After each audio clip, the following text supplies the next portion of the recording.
This is the Greg Bedard Patriots Podcast with Nick Cavill. Well, this is a different setup. I'm in Virginia Beach at a hotel. Greg is where he usually is and is in his workroom, but we're going to try to do this, and hopefully it goes okay. It's the Greg Bedard Patriots Podcast brought to you by Athletic Greens. Of course, we're talking about the one-stop shopping for 75 high-quality vitamins to help you start your day right. And let's start, Greg, with some headlines. And really, we begin with David Andrews. The injury did not look great on Sunday when he left the game against the Jets. What are you hearing? Is it actually possible that Andrews could play in this game tomorrow against the Vikings? Well, he's listed as questionable, but I think that's highly questionable. I mean, look, he left the game with he basically had to be carried off the field. Very similar without the screaming, I think, as Mac Jones. But this quick a turnaround, there's no way he's playing. I assume he was on the practice field. I don't think anybody actually saw him do it, and that led him to be coined limited on the one day that they were on the practice field this week. And so I think this is just Belichick playing games. I think he was just out there. And David, can you go out there so we can list you as questionable? I would say the chances of him playing are about 2%. It's going to be James Ferentz. I would be surprised if Andrews even made the trip, which we might hear about tonight at some point. But I don't think there's much chance. I mean, Andrews is a tough guy, and he looked like he was in a lot of pain. So I'd be shocked if he was out there tomorrow night. It'd be fantastic news for the Patriots and great news for Cole Strange, but I would be very surprised if he was out there. We know somebody who's not going to be out there for the Jets, at least in the foreseeable future, Zach Wilson. And look, the Patriots have beaten that guy up throughout his NFL career up to this point. And he was so bad in that game on Sunday. He was even worse at the podium, handling the press conference the way he did, Greg. Robert Saleh has made the decision to go to Mike White. And at least for now, Zach Wilson is going to be sitting on the bench for the Jets. Yeah, to me, it was more about the way he conducted himself after the game. Right. And, sort of the fallout from that. I thought it was interesting. I forget what whoever the guy is who runs Over the Cap, who's a Jets fan. Overthecap.com. He posted on his Twitter account a transcript of Mark Sanchez after one of his worst games. I think it was against the Patriots in 2009 or something like that. And it was the complete polar opposite of, Zach Wilson not taking any accountability after that game. Look, I didn't think after watching the film that Zach Wilson was horrible in that game. I mean, he definitely missed some throws and there he had some difficulties. The one that stands out is the one that bounced off McCourty's chest. He had Conklin, the tight end, was wide open in the middle of the field. Yeah. He catches that ball there inside the 20. If not, if Conklin breaks McCourty's tackle, who knows, maybe a touchdown. And it was perfectly drawn up. He was open, and his footwork was terrible. His shoulders were terrible. Same thing on the swing pass to Braxton Berrios, a few more passes in the game, and he just sailed it. I do think that, and we'll talk more about this game in a few minutes, but I thought that the Patriots really managed this game well. I don't think the Jets did on either side of the ball. I thought that Zach Wilson paid for some of those decisions, as far as his average depth of target was over 10 yards. Mac Jones's was barely over 4 yards. Right. To me, that's how you win that type of game, where the wind was a very real factor in that game. But for Zach Wilson, a young quarterback, to say what he did after the game and not take any accountability, you just can't be an NFL quarterback like that. You can't. And I would have benched him if he came out of that game and said all the right things afterwards, I think he'd be starting this week. But because of his attitude and the way he's conducted himself, I thought Robert Saleh had no choice but to sit him down. He's going to be inactive, not even in uniform. He's going to suffer that indignity standing there in his street clothes. I think they're trying to teach him a lesson to correct the course of his career right now. And hopefully it's the right things. He was available today, and he started saying the right things, which he said, the way I handled the situation wasn't right, according to the reporters who were there. I got to be a better football player, and then I got to be a better leader for these guys. I have an opportunity to turn the page here as a player and a leader. He said other things, all the right things for now. And this is the way you have to conduct yourself in the NFL. You have to you get all the glory when the team does well. Like you gotta be the shield that protects everybody else. Even if it's not your fault, you need to go out there and take the slings and arrows for those guys. And that's how guys follow you. Yeah. And I think he learned that lesson this week. And the other guys in that locker room, they were saying all the right things. The other offensive players, they were saying, we've got to be better than that. This isn't good enough. They stood up for the defense and said, that they let the defense down. And then you have your quarterback who was supposed to be your leader out there. And, he's not sending the right message and he's not saying the right thing. So there were some questions about Zach Wilson's maturity level as he was getting drafted. That was one of the things that consistently was brought up. Does this guy have the maturity? He played at BYU. Everything was set up perfectly for him. Would he be able to handle the market? Would he be able to handle the pressure? And he did a very bad job on Sunday after losing a tough game for his team. Meanwhile, Patriots, let's go back to the offensive line. We talked about David Andrews and his health. Isaiah Wynn, Greg, is out. Connor McDermott, he's back. Yeah, Wynn's out with a foot injury. Yadni Kajust also popped up on the injury report today and is questionable. I'm trying to think. I don't even think they have another tackle beyond that, like as far as guys that have been with the team throughout. So they signed Connor McDermott, former 6th-round pick of this team. One of my favorite sort of guys to poke fun at in training camp when, nobody else cares about offensive line play except for me. He was one of those guys that, when he came in, he wasn't very good. I mean, to his credit, he has stayed in the league as sort of a fringe, he started some games, but he's been a fringe sort of back of the roster, practice squad type of guy, smart guy, tough guy, knows a little bit about the Patriots system. So I think that makes it a better signing for them because look, they could, they're going to be down. They're going to be down to James Ferentz at center. They have Rusi behind him, sort of on the interior. Trent Brown should be where he is. Cole Strange should be where he is. Chasen Hines, I think, is still on the roster, the rookie guard. So they have him and Rusi as far as interior guys. Cannon is on IR. You're going to be without Wynn. You could be out without Kajust. So McDermott is a guy that he's probably going to need to be dressed and be ready, and at least he knows some of the Patriots' old scheme, so it shouldn't be totally foreign to him. Yeah, this is not what you want, though. This is not the setup you want for your offensive line. We had offensive line questions to begin with. Now you're dealing with injuries. You're dealing guys, shuffling in and out. Andrews probably out. It's not what you're looking for if you're the Patriots. So, I mean, look, McDermott is a guy who gets picked up after Cannon, and we talked about Cannon. You've talked about Cannon and his lack of his foot speed and how he's aged. And so McDermott was like the guy who was on the lower rung than Cannon. So I don't think we should expect or anticipate McDermott to play terrific football if he goes out there. Let's just hope he doesn't get the quarterback killed like some of the other guys have almost actually done that. Mission accomplished in a mission you don't want accomplished. All right, let's talk about the Jets game. Look, this was a fist fight in a phone booth. You and I talked about this before the game. We knew it was going to be low scoring. We knew both offenses would have some issues and that the defenses would play well. And that was, Greg, before we knew that it was going to be a really tough weather day. And Your first note about this game is on offense and defense, the Patriots managed the game better. Break that down for people and tell them how the Patriots managed it better than the Jets did. Yeah, so, I think that, and Nick, correct me if I'm wrong. I mean, maybe you see it a different way, but I just think people are totally underestimating how much of a factor weather was in that game, the wind, namely. Yeah.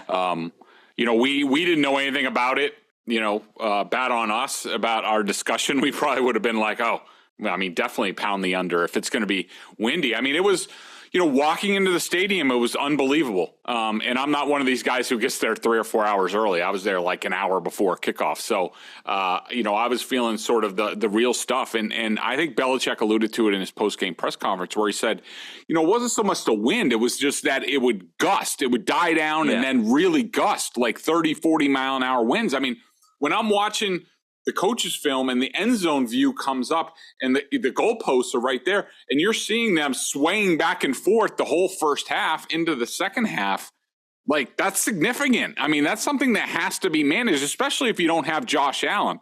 Now, maybe the Jets think that Zach Wilson can spin it and cut it through the wind. Probably can, a little bit. But I thought the Patriots, watching it on film, you could tell one team understood what kind of game this was going to be, from the conditions to it's going to be low scoring, and the other team just didn't. And the Patriots, as an offense, it looked like, there weren't that many deep passes. There was one deep one to Nelson Aguilar that I actually thought was a nice pass from Mac Jones. It's just Nelson Aguilar mistimed his jump. And to me, watching it on film, that was the win. The Jets had a similar play. I don't know if it was Wilson or Mims on the sideline where the receiver's, again, hanging up in the air. The ball's in the vicinity, but it's just not timed up because the ball was moving or getting held up or, all sorts of stuff was happening if you threw the ball 20 yards into the air. And I think the Patriots just realized, unless it's there with a very low risk of it, floating up in the air and getting picked off, we're just going to check it down. We're just going to go short. Hit the running backs. It's fine.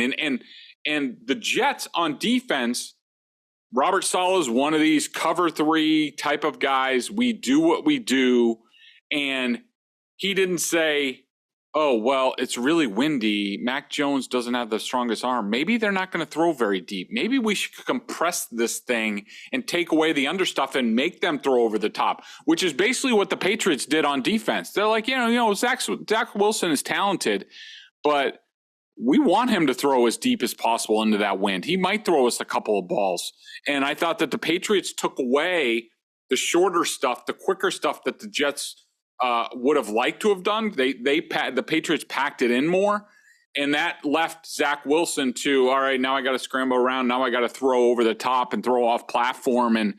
And to me, that was the difference in the game. That's the reason for the yardage disparity, the completion percentage disparity. It's not Mac Jones was that much better than Zach Wilson, even though he was better than Wilson in this game. I thought it was because the Patriots wanted to play into the conditions and the type of game, and the Jets allowed them the way they played defensively, where the Patriots said, no, we know we're in a dogfight in a phone booth, and we're taking away all the shorter stuff. So you have to throw over the top. And that made it more challenging for Zach Wilson, and the Patriots played it exactly right. And it led to, they basically controlled the whole game, in my opinion. That's how it felt to me. Yeah, I mean, the Patriots moved the ball in this game. And we'll talk more about it. The issues were, again, inside the 30 and the red area. It's been a problem for this offense. It continues to be a problem for this offense. With the conditions, Nick Folk was not as effective as he usually is. So you knew, Folk, I was reading on Twitter before the game that he missed a 40-yard field goal during his warm-ups. And you just knew, man, this offense has had so many issues in the red zone. If Folk can't deliver, how are they going to score? And we saw it play out. That Marcus Jones, that's how they're going to score 6. That's how they're going to put it on the board, because Folk could not make those field goals between 40 and 45 yards, which the guy has been rock solid as a Patriot. It was just the conditions killed them on Sunday. And, they were moving the ball. They were getting down there. And then they'd have issues, and they'd have a misstep here, a misstep there. I thought Mac took a bad sack at one point in the red zone, which really hurt them. But the offensive line, Greg, again, mistakes in crucial moments as they're driving. They get down into the red area, and they just make mistakes. And you have a note here about the offensive line, some stats. They gave up 6 sacks, which we all saw. The percent pressure rate, which Greg always talks about with this O-line, 35% pressure. And then trying to run the football, the run stuff rate was 38%. So you put those 3 numbers together, again, Greg, it was not the best day for this offensive line. No, it wasn't. I will say that overall, I mean, it's better than where it's been, especially in terms of pressure rate and stuff rate. Like, it's a slight improvement, but it's not good enough, not against a good defense. And, I don't know if you caught wind of it in your travels, but I was on Felger and Maz yesterday again. I don't mean to come off like I'm not a Mac Jones defender. I whatever the film tells me, like, that's where I go. And if the film tells me Mac Jones stunk, I'll tell you, that was the case against the Colts. I thought he played better in the first Jets game, depending on how you viewed the potential pick six. I thought he managed that game well, and I thought it was good quarterbacking considering the defense that they were going up against. And I think, people have lost sight, so in this game, in a real bad weather game, it wasn't Buffalo last year, but it was close.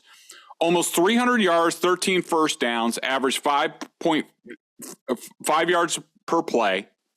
Jones completed 85% of his passes, which was, his expected completion percentage was 74.7%. So, it was good. It was his being plus 10 was about 8th in the league. It was his best mark since about like week 7 last year. 9.1 yards per attempt. Now, I understand a lot of it was yards after the catch. I get it, but sometimes that's playing offense. So, the Jets, the Bills 2 weeks before, it was 76 degrees at MetLife. It was 11 miles per hour wind. The Bills offense had 317 yards, averaged 5.2 yards per play. Allen completed 53% of his passes with 2 interceptions and was at 6.6 yards per attempt. And then 3 weeks before, when the Patriots were last there against this defense, 59 degrees, 1 mile an hour wind.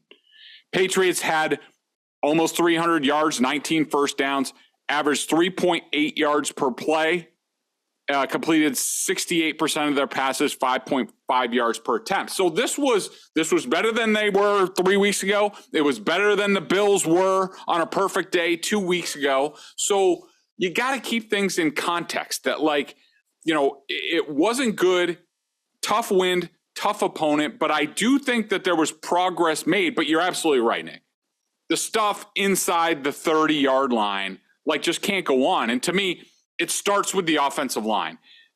That being said, I will say what they just went through. The Bears, when they had everybody, the Jets, the Colts, and the Jets again, I don't know if they're going to see a gauntlet like that the rest of the year in terms of defensive line. So you're hopeful. If you're a Patriots fan, you're hopeful this is the worst that it can get as far as the offensive line. Yeah, man, look, to me, the Mac Jones stuff, it's gotten to the point where it's just out of pocket. Like, people are out of pocket about Mac Jones. They're going too far with some of the criticism. And again, I'm not being an apologist.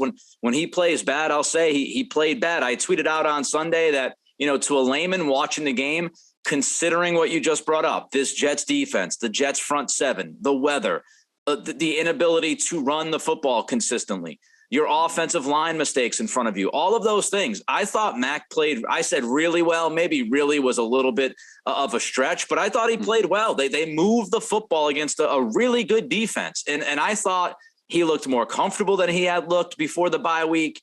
He was taking some of the checkdowns that we've said he hasn't always taken, finding Damian Harris a couple of times, finding Stevenson. I thought he took, 1 or 2 sacks that were on him.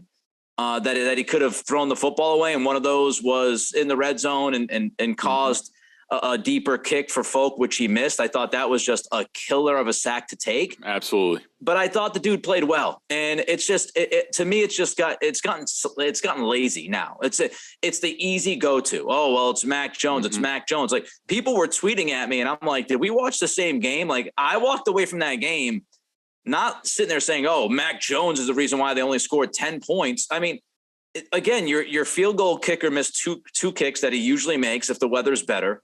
You gave all the numbers. They moved the ball. I didn't think he was bad. And it's become the low hanging fruit in New England immediately to say, oh, well, they put 10 points on the board because Mac Jones isn't a good quarterback. Like, I think, again, it's to the point where a lot of people are out of pocket with this stuff. You talked about inside the 30 in the red zone area. And it all starts with the offensive line. Looking at how they move the ball, Greg, I did think that we saw some changes, a concerted effort to get Jonnu Smith the football a couple of times. That was nice to see. They try to get Hunter Henry involved a little bit. I think they could have done more of that. We saw the 2 tight ends in the backfield with the running back. They had that formation a couple of times. Off of the bye, did the offense look the way you thought it would look? Did it look different? And how much do we put into the weather as to why maybe it looked a little bit different? Yeah. We'll have to see ultimately on how much the weather. I mean, we'll obviously see them Thursday night on a short week in a dome and against a defense that, I'm not really all that scared of. If they're a decent offense, an average offense, they should be able to put up some points against the Vikings. So, we'll see. I do think you talked about the offensive line on Monday. I went through all the sacks. Definitely the one you're talking about in the red zone. I put that on Mac. I mean, there wasn't anybody readily open and the blocking wasn't good. That was the one where Trent Brown got shoved into Mac Jones's knee and almost ended his season. But still, I put that on him because he's just got to know the situation where he's just got to spike the ball in front of Steve. Even though Stevenson's like taking his sweet ass time, getting out on his route and turning around again. Mac Jones has to be aware, like, dude, I just can't take a sack here. I just got to throw it at Stevenson's feet and let's just kick the field goal and move on. Because there wasn't anything on that play. And I agree with you. The first sack of the game, I do think you could also argue is on Jones. I ultimately put it as a team sack because I couldn't quite decide because they did set up a swing pass to Harris on the left that's there, and I like that. I don't know why Mac didn't take that. For some reason, he really wanted to throw to Hunter Henry, and, guess what, Nick? This is going to be a shock to you. Hunter Henry wasn't looking when Mac Jones wanted to throw the ball. I mean, it's the first play out of the bye, and here we are again. I'm watching it on film, and I'm already ready to impale my eye with my pencil. But yeah, I mean, look, the inside the 30 stuff was problematic. And you're absolutely right. It starts with the offensive line. I mean, we've had this discussion in years past where the Patriots are a grenade offense at this point. It's like, every 2 or 3 plays, some explosions going off over here or over there. And now they're behind it's like clockwork. I mean, they get in their first drive and I did a whole column breaking down the chances that they really had and what went wrong. And I sort of put a fault and, I mean, they get to the Jets 29 in the first quarter and the first run is for 2 yards. Where Wynn and Jonnu Smith don't sustain their blocks. I mean, that's just not good. But they do get a first down when Jonnu Smith. I like that play. I liked. After that 2-yard run, they did sort of like a fake handoff to Stevenson, fake to Bourne, and then screen, over to Stevenson. Like that play. Nice job, Matty P. I like that. And then the next one was Jonnu Smith coming on an end around. And we talked last week about, maybe letting him carry the ball like Aaron Hernandez. And there he is. And it looks like he might have a chance to score. And of course, he drops the ball. I mean, that's another grenade going off for this offense. But, they did have a first down. Still, that got them a first down. He jumped on the ball. The Jets didn't recover. 1st and 10 at the 15. Here they go. Still, guess what happens? Kendrick Bourne lines up offsides again. Now it's 1st and 15. And then, they're just a disaster at that point to where, they get down. Kendrick Bourne makes a guy miss, gets near the first down marker. And that was the end of the first quarter where, okay, they go to the quarter break, they come back, they're on the field, and then Belichick calls a timeout and they kick the field goal. Dude, just toss the challenge flag. If you're going to take a timeout, have them look at it. Maybe they maybe they inch you closer, you go for it, maybe you get the spot. I thought he got the first down. It was just stuff like that over and over again. They're back to being the grenade offense, and it starts with the guys up front, the blocking most of all. There was one play in that mix where it looked like Kajust and Owenu were both running a pass play when it was a handoff to Stevenson. That's poor coaching. There's just stuff going wrong all over the place. But the good news is if they can just get out of their own way, they might actually start scoring some touchdowns. I mean, it's there, but man, they keep just shooting themselves in the foot. Yeah, we got to get to the defense. We got to get to 3 up, 3 down. We got to get to athletic greens. I do just want to make the comment where you're coming off of the bye and Patriots get the football and you're like, all right, let's see what they worked on all this time. Let's see what happens. You know, you're trying to be optimistic, and then first snap, sack. Then you get like a 3-yard run, and then it's 3rd and 14 punt. Like, like right off the bat, the first series of the game is like, I've seen this before. There's a sack. There's like a 2-yard run. There's a 3rd and very long. No chance. Just punt it right now. Just give in. It's over. This drive is over before it even began. It took 5 seconds to ruin the drive. Before we get to the defense of 3 up, 3 down, Greg, tell the fine people that listen to the Greg Bedard Patriots podcast with Nick Cattles about our friends at Athletic Greens. I started taking AG1 because I wanted to make sure I was getting all the vitamins and nutritional supplements I needed in one place. Now I've been on it for over 4 months, and I love it. It doesn't taste like it's super healthy. It's got kind of a mild tropical taste, a little minty, and I actually look forward to it each morning. It's the truth. So what is this stuff? With one delicious scoop of AG1, you're absorbing 75 high-quality vitamins, minerals, whole food source ingredients, probiotics, and adaptogens to help you start your day right. This special blend of ingredients supports your gut health, your nervous system, your immune system, your energy, recovery, focus, and aging, all the things you're looking for. I take it first thing in the morning. It's now part of my routine, and I'd be lost without it. Love how it contains less than 1 gram of sugar, no GMOs, no nasty chemicals or artificial anything, while still tasting good. Right now, it's time to reclaim your health and arm your immune system with convenient daily nutrition. It's just 1 scoop and a cup of water every day. That's it. No need for a million different pills and supplements to look out for your health. To make it easy, Athletic Greens is going to give you a free 1-year supply of immune-supporting vitamin D, huge for you people in New England who are definitely lacking sunlight right now, and 5 free travel packs with your first purchase. All you have to do is visit athleticgreens.com/Bedard. Again, that's athleticgreens.com/Bedard to take ownership over your health and pick up the ultimate daily nutritional insurance. All right, so let's talk about this defense. I think people will watch it and say, oh, the Jets aren't very good, and Zach Wilson wasn't very good. And maybe they'll say the defense looked as good as it did because of the Jets helping them out here and there. When you watch the film, was this a case of the Patriots just playing really good defense? And, you know, yeah, Zach Wilson wasn't great, but the Patriots made him not so great. I think that the Patriots dominated. I do think, again, I think they made it worse because they played into the weather conditions. You know, they basically like packed things down. Sometimes they didn't, you know, really have the safeties very deep. It was a lot more aggressive towards the line of scrimmage than they normally play. And so they were able to shut down the Jets running game. In the second half, they made an adjustment where Mac Wilson or Raekwon McMillan was spying Zach Wilson. I thought that was a good adjustment by the Jets early to have basically, you know, and we talked about it going into the game. If I were Robert Saleh, I'd be like, dude, you're throwing first read. If it's not there, run. If not, throw it away.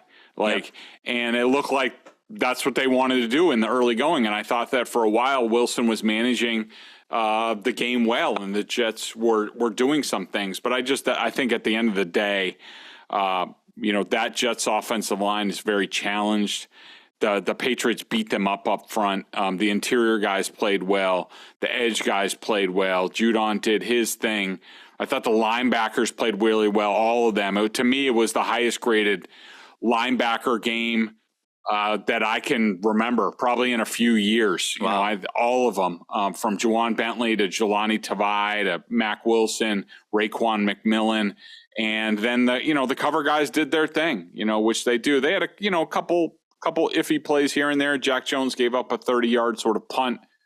That's going to happen on a day like that with the wind holding things up. But I thought overall, the defense looked really, really good. And now it's a question of, you know, are we going to find out? Are they really this good, or was this sort of the run of, you know, offenses and quarterbacks that they've been on, similar to years prior? All right, so let's jump to a quick version of 3 up, 3 down before we get into this Vikings game on Turkey Day. 3 up, Greg, for you. For me, it was Damian Harris, who just in 15 plays, I thought popped off. Yep. I had him for 5 explosive plays. I don't know why he didn't play more. I don't know if that was health. Jelani Tavai, I thought he played excellent in this game. I certainly still have my criticisms of him and wish that his spot was filled by a more athletic guy. But this was his type of game in a phone booth. Not the fastest team, not a bunch of guys that are going to run away from you. And I thought he played really well, whether it's inside linebacker or on the edge in the run game. He made a really nice play, Nick, on the Kyle Duggar sack where Duggar came. It was like a flush call where he comes from the backside. And Tavai was up on the line as the defensive end. And Wilson wanted to throw a quick 3-step drop into the flat. And it was there. I still think he should have thrown it, but because Tavai dropped back instead of rushed, that made him hesitate. That allowed the sack to get there. And so, Tavai's a really smart player, and tough. Don't love his lack of wheels, but good player. And Matthew Judon was my third up. Another 2.5 sacks, 5 impactful plays. 1.5 sacks, 2.5 pressures. Every week it's the same thing. Yeah, Judon's a beast, man. He's an absolute beast. He's just. I thought Damian Harris looked really good too. So I'd be interested to know why he didn't get as many touches. How about the 3 down? All offensive line. Yadni Kajust, 1.5 sacks, 4.5 pressure, and he ended up on his butt on 1 sack, which is not good. Cole Strange didn't give up anything in pass blocking, which has been making its round on Twitter. People also don't understand that he gets a lot of help on passing downs because the center, if he's uncovered, he turns one way or the other. Michael Wynn does not need help. So almost every time if the center's uncovered, they're helping Cole Strange. So, that not that Cole's been bad in pass pro, but that helps him. But he was a train wreck in the ground, including there's one play, Nick, that I broke down on video as part of this talking about inside the 30, where Cole Strange pulls and he ran into 97 on the Jets, and it was like he ran into a brick wall. It was like my kids. It was like my kids when they were 3 running into my knee and like being knocked back. Like that's I don't point that out to make fun of him or say, oh, he's terrible. Those plays happen. It happens even to all pros, but that's kind of how it's going for him right now. And I bet you he's like, thank God I'm done with Quinnen Williams this year. Like, I mean, just a nightmare. My goodness. And Michael Wynn. This was his worst game of the season. Normally he's one of the best. He's the best guy on the offensive line. I'm a little bit worried, Nick. We'll see how this goes. He's not in the injury report, but he was so bad in the second half compared to the first that I'm a little bit worried about a possible, injury popping up. So keep an eye on that this week against the Vikings. I hope not. That's the last thing they need is that guy to be banged up. All right. Before we get to Bet Online, our pick for the Vikings game, let's break this down a little bit, Greg. You write about the Vikings that they're similar to the Patriots offensively. The offensive line, some injuries are holding them back. You're not the biggest fan of Kirk Cousins. When you watch the Vikings operate offensively, what are some of the things that you see, and where do you think that the Patriots might be able to attack them? So, very talented team. As far as skill guys, I mean, we're talking, Dalvin Cook's great at running back. They just picked up Hawkinson, Justin Jefferson. That guy's he's amazing. I remember evaluating him coming out, and he's the son of Sean Jefferson, the former, longtime NFL receiver who's now a coach, I think, with the Cardinals. I think I saw him on Hard Knocks. But in any event, I just remember him coming out and watching his film, and I was like, I've never seen a college receiver run as good a routes as he does. And I just loved him. I was hoping the Patriots would get him because I was like, here is one wide receiver the Patriots can't screw up. Justin Jefferson, do whatever. But of course, he shot up draft boards and they had no chance at him. But he's spectacular. He's dealing with a toe injury. I think that, you start there and then, the big thing is you look at them, they're very similar to the Patriots in terms of I would say Mac Jones and Kirk Cousins are kind of similar. Won't not the biggest arms, not the greatest athletes. If it's open, they hit it. Their offensive line is bad, and it's dealing with a lot of injuries. Christian Darrisaw, who's one of the best young left tackles in the game, just suffered his second concussion of the season against the Cowboys. There's no chance he's playing against the Patriots this week. That's a huge bonus for them. There's some guy named Blake Brandel from Oregon State who will play for him. He's awful. So, very similar to the Patriots in terms of, I don't even like O'Neal, the right tackle. I don't like a lot of their stuff. I do like Cleveland's okay, the left guard. Bradbury's okay, the center.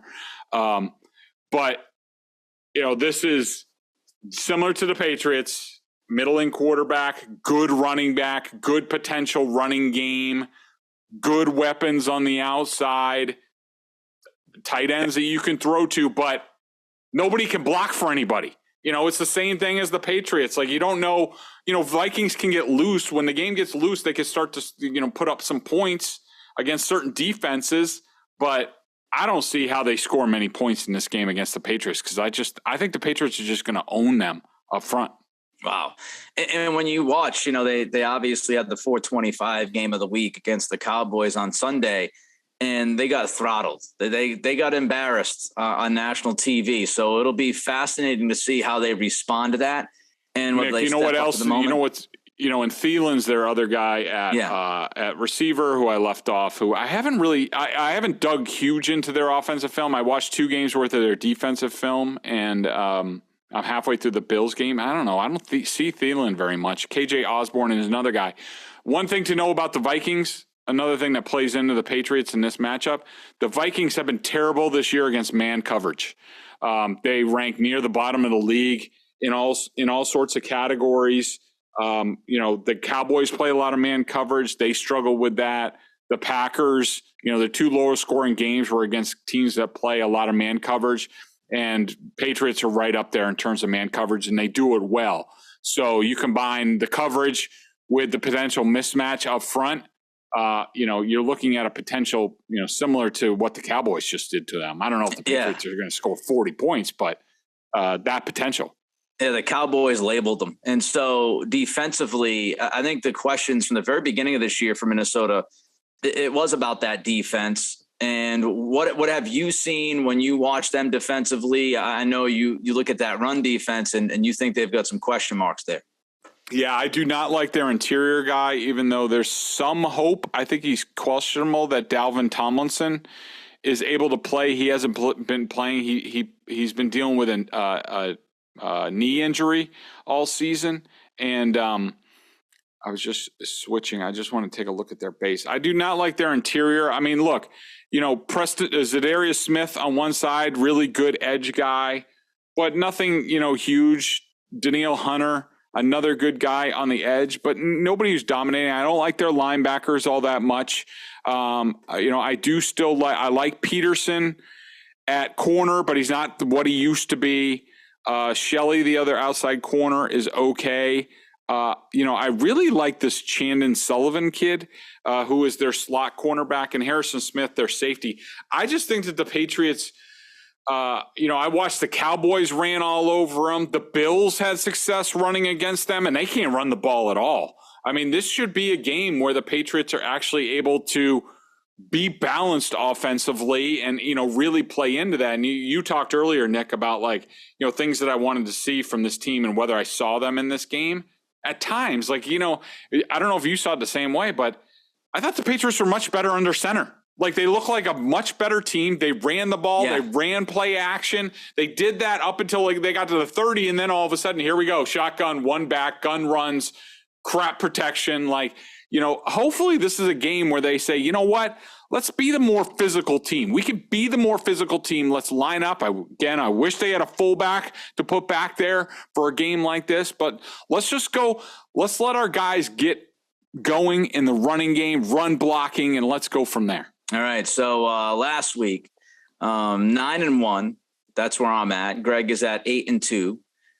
Greg is very frustrated by the punt return that hurt his pick.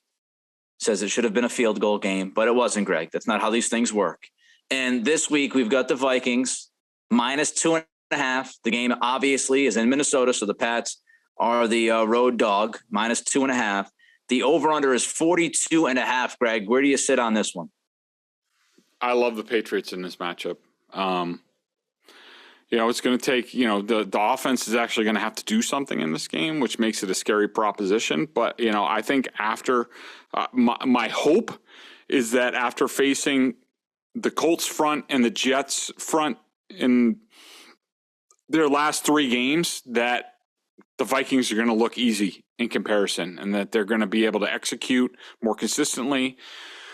The grenade offense will be at a minimum, hopefully, but when you start seeing explosions, go off, good luck. It's not going in a good direction. But, I'm hopeful that I think that the defense can do a number on the Vikings. I think that if Darrisaw was out there, I might think a little bit differently. But I think that's a huge, huge injury for it's like the Patriots losing Trent Brown. I mean, it's bad enough, when you don't have when you have your full complement of guys, but then to lose one of your best offensive line, especially at left tackle, that's tough. So I love the Patriots in this matchup. I think they're going to. I'm banging the money line on this game.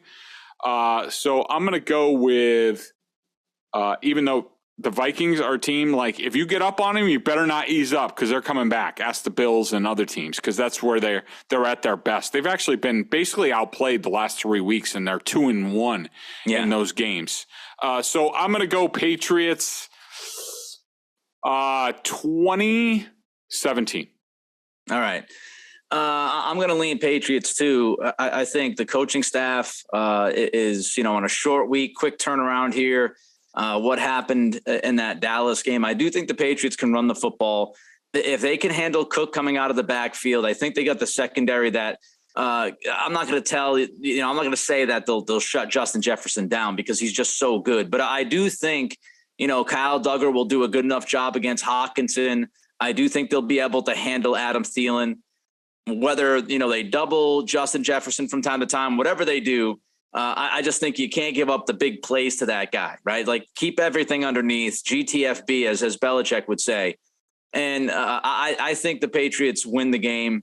I think they can run the football against these guys. I, like you, hope that they play under center a little bit more. And we see some of those power runs in between, in the interior offensive line. I think that they've been able to pick up some chunk yardage. They did that last week. Damian Harris had a nice run straight up the gut. I'd like to see that a little bit more. And I will go with 24-20. So I'll go with the over, and I'll go Patriots getting the 2.5 on the road. Other games, Bills, Lions. Bills are 9.5-point favorites, Greg. Quick pick on that one. I like the Lions. I mean, I think the Bills will win, but I think with all they've been through, the Bills. By the way, one thing I wanted to say real quickly, another thing going for the Patriots in this advantage is that the schedule actually plays, it's giving them an advantage in this week. So they had a bye week, and then they played the Jets, who they had just played. So they didn't really need to spend their bye week on the Jets at all. They could spend it getting a real game plan together for the Vikings, whereas the Vikings had their bye in week 7. They're on a real, as far as preparation, short week. The Patriots, you probably used the bye week to game plan for the Vikings, so they have a big advantage there. I think the Bills win this game, but I think the Lions got a little something going. They've won 3 in a row. I think they're, Normally they make these games fun for a while, and I think they're going to make this game fun, and I think it's, going to be about a touchdown game. Yeah, 9.5's a little bit too big for me. I agree with you. Josh Allen's, he's going through some funkiness, whether it's injury and in between the ears, whatever's going on. He has not been great the last few weeks. So I think the Lions can kind of stay close enough to the Bills. I do think the Bills win. Dallas is a 10-point favorite against the Giants, Greg. I'd like the Cowboys to cover that. I mean, I know it's a big margin, but I don't think the Giants are that good. I think it's finally coming around, the regression to the mean. And I will also say one thing to point out with the Vikings, and this is similar to the Giants. The Vikings their DVOA over a Football Outsider, which is an overall rating. We've talked about it before. The Vikings are 24th in the league. They're like according to advanced analytics, they're a bottom third team in the league, where the Patriots, I think, are like 11th at this point. So according to advanced analytics, the Patriots should win this game on Sunday. I look at the Dallas Giants the same way. I think Dallas is starting to get in a groove. Dak's starting to get in a groove. And Pollard is just a big difference maker in that offense. They'll be able to run a little bit on the Giants. I like the Cowboys flexing on the G-men. Yeah, I think you're right about the Giants. I've been saying this last few weeks. They found ways to win, and shout out to Brian Daboll for getting the most out of Daniel Jones. But I don't think they're a very good football team. I don't think their record is indicative of who they actually are. I think Dallas is feeling good, especially after what happened on Sunday. They showed out on national television. So I would lean Dallas as well with that one. All right. So the BSJ member question of the day brought to you by our friends at Boston Sports Journal. Don't forget $39.99 on the annual plan. You get all the great Boston coverage. You get the weekly chats with Greg. He also watches the coach's film as well. What is the member question of the day, Greg? So I was trying to find it, but basically the gist was, was somebody who said, for all the talk about Devin Lloyd, and I mentioned Devin Lloyd about Tavai, and of course people are probably on the Tavai bus right now. Aside from the hot start in his first 3 games, he has been pretty generic since then, especially the past few games. Check his game log, below average production. Not saying he won't be a fine player, but Greg and others have fitted him for a yellow jacket. First of all, we haven't. Second of all, and then there was another guy who said, well, stop with he's athletic. Look at his numbers and this and that. Like, look, I studied the guy on film. He's a good athletic linebacker that, could grow into more in the pros. And I don't think he's going to the Hall of Fame. What we wanted, and I think Nick was on board with this, I think, we looked at the defense and we're like, they're talking about being faster on defense, yet they're not bringing in any fast linebackers. Yep. And here you have a chance in this part of the draft where a guy like Devin Lloyd will be there. And here's the bottom line. I don't give a crap what any player does in any other uniform that the Patriots could have drafted. It's a completely different scheme, completely different coaches. It's like J.C. Jackson going from the Patriots to the Chargers. Like, if people want to look at J.C. Jackson. He's playing for Brandon Staley. Like, they suck.